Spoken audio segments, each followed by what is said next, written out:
Aling Maming, nandito?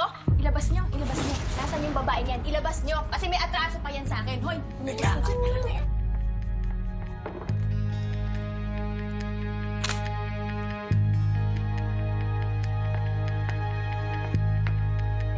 kayo, nasaan yung babae? Kasi may atraso pa yun sa akin. Ilabas niyo, ilabas niyo.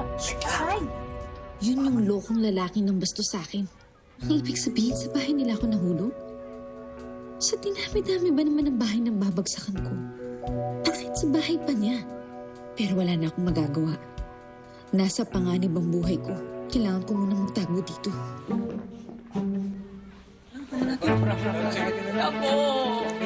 Nakita niya ako. Kinakailangan maunahan ko siya.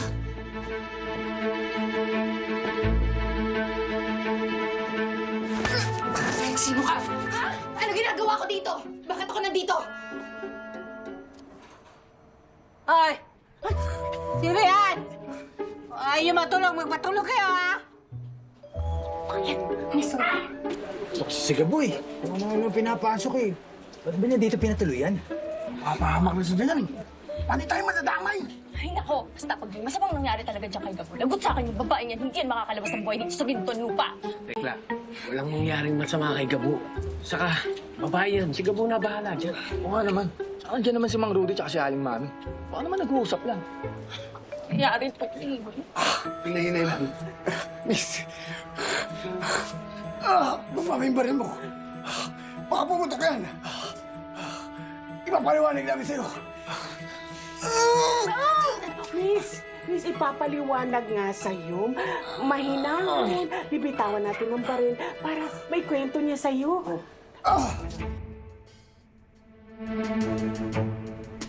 Kailangan makaisip ako agad ng paraan para hindi ako makalis sa bahay na to.